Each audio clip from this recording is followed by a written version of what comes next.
जय भीम। मैं हूं अशोक कुमार और आप मेरे साथ देख रहे हैं बहुजन विचारधारा विश्लेषण। आज हम बात करेंगे आरक्षण की दोबारा से। हरियाणा प्रदेश में अनुसूचित जातियों के आरक्षण में आज काफ़ी बड़ा बदलाव हुआ है, जिसके लिए आप सभी को भी जानना ज़रूरी है कि कैसा बदलाव हुआ है। हरियाणा प्रदेश की सरकार ने अनुसूचित जाति के आरक्षण में किस तरह का बदलाव किया है। अभी तक हरियाणा प्रदेश में अनुसूचित जातियों को 15% आरक्षण मिलता था। अब हरियाणा प्रदेश में अनुसूचित जातियों की जो लिस्ट है उसमें आज कम से कम ये मानो आप 7 नई जातियाँ और शामिल हो गई हैं। आरक्षण की जो संख्या निर्धारित की गई है कि 15% दिया जाएगा, उसकी संख्या को तो बढ़ाया नहीं गया है, लेकिन उसमें जो अनुसूचित जाति की जो लिस्ट है, जो भारतीय संविधान के अंतर्गत है, राज्यों की अलग अलग लिस्ट है, और जिन जिन जातियों को उसके हिसाब से उसमें रखा गया है, आज उसमें संख्या बढ़ गई है लेकिन आरक्षण उतना ही है जातियों की। तो आज हम बताते हैं कि हरियाणा प्रदेश में जो है कौन कौन सी जातियों को जो है इसमें शामिल किया गया है और वो किस पृष्ठभूमि से आती हैं। कोशिश करेंगे थोड़ा बहुत इस पर बात रखने की। तो आज सात जातियों का जिक्र किया गया है हरियाणा में, जिनमें से अहेरिया, अहेरी, हेरी, डेरी, थोरी और तूरी के साथ ही राय सिख अब ऐसी माने जाएंगे। ये जो जातियां हैं पहले कहाँ थी? पिछड़ा वर्ग ए में थी, अब कहाँ है? अनुसूचित जाति में शामिल हो गई हैं। हरियाणा प्रदेश सरकार ने इनको शामिल किया है, आरक्षण उतना ही है, जाति की संख्या बढ़ गई है, शामिल हो गई है। सरकार ने इन जातियों को पिछड़ा वर्ग ए से हटा दिया है, अभी तक यह BCA में शामिल थी। केंद्र सरकार इन जातियों को 6 मई 2016 को ही पिछड़े वर्ग की सूची से हटाकर SC की क्रमशः संख्या A में शामिल कर चुकी है।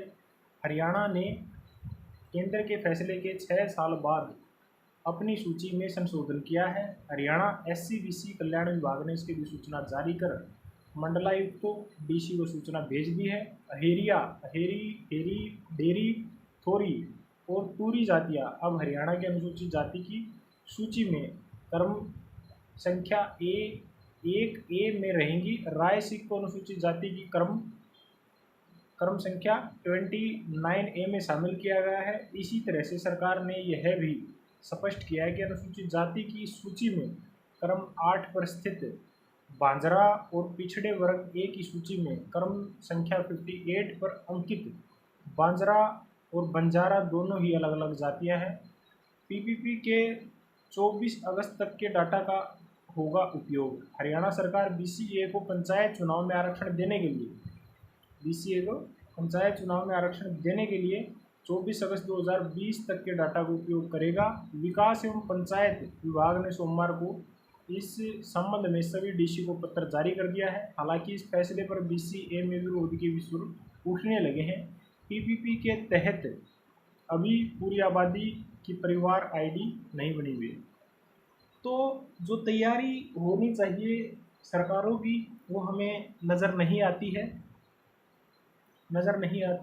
पहले किसी भी जाति को जो शामिल करने का जो काम है वो सेंट्रल गवर्नमेंट करती है। कई बार इन फैसलों को जो है चैलेंज किया जाता है, कोर्ट में टिक नहीं पाते हैं। इससे पहले भी कोशिशें होती रही हैं। एक बार उत्तर प्रदेश की समाजवादी सरकार में भी जो कुछ जातियों को ऐसे ही शामिल कर दिया गया था SC में, उसके बाद में उन जातियों को जो है अभी 2-3 दिन पहले ही इलाहाबाद हाई कोर्ट का डिसीजन आया है, मैं वो भी आपको सुनाता हूँ। अभी हाल ही में 18 OBC जातियों को अनुसूचित जाति के दर्जे की अधिसूचनाएं निरस्त हो गई हैं, जो कि पहले दी गई थी। किन्होंने दिया था? समाजवादी पार्टी की सरकार ने। अब भारतीय जनता पार्टी की सरकार है।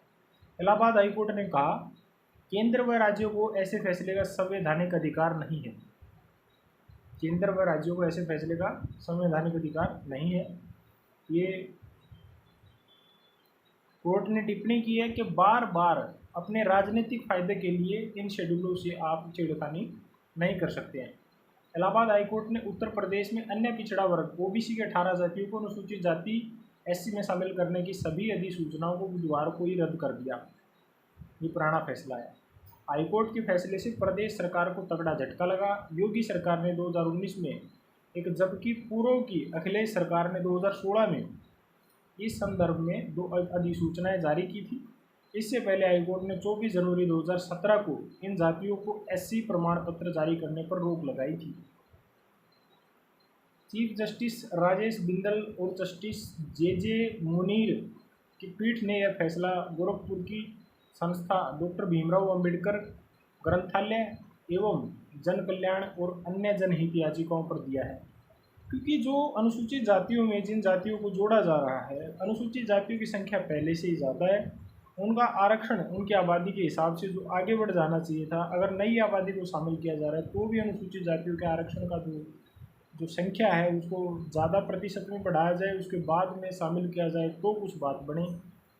तो याचिकाओं पर दिया गया है। पीठ ने कहा है कि संविधान में केंद्र व राज्य सरकारों को ऐसा फैसला लेने का कोई भी अधिकार नहीं दिया गया है।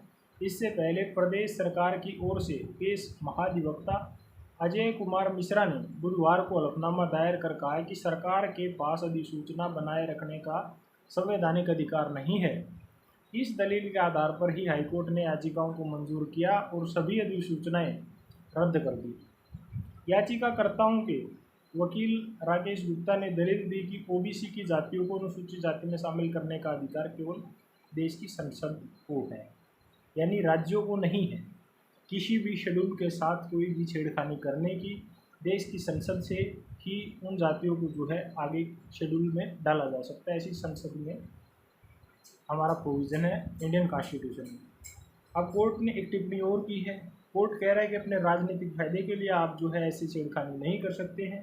चुनाव से पहले के ये फैसले होते हैं, जैसे 21-22 दिसंबर 2016 को अखिलेश सरकार ने ऐसा किया था कि अनुसूचित जातियों के शेड्यूल के साथ छेड़खानी की। 24 जून 2019 में योगी सरकार ने हाईकोर्ट में फैसले का गलत संदर्भ लेते हुए नई अधिसूचना जारी कर दी। इस पर भी हाईकोर्ट ने जो है स्थगन दे दिया। वर्ष 2005 में मुलायम सिंह की सरकार में इन जातियों को एससी में शामिल किया गया था। हाईकोर्ट ने फिर रोक लगा दी तो सरकार ने फैसला वापस ले लिया। तो अभी जो चल रहा है, सरकारों को भी पता है कि क्या प्रोसेस होती है, परंतु ये हो क्या रहा है ये समझने के लिए अनुसूचित जातियों को भी आरक्षण को पढ़ना पड़ेगा, उनके शेड्यूल को भी पढ़ना पड़ेगा, उसके साथ साथ बैकवर्ड क्लासेस की जातियों को भी पढ़ना पड़ेगा। किस तरीके से आरक्षण मिलता है, किन किन लोगों को मिलता है, क्या क्या मानदंड होते हैं, नियम कायदे कानून होते हैं। अकेले सरकारों का दोष नहीं होता, ये दोष जनता का भी है कि जनता जो है कितना अपने अधिकारों के प्रति जो अवेयर है।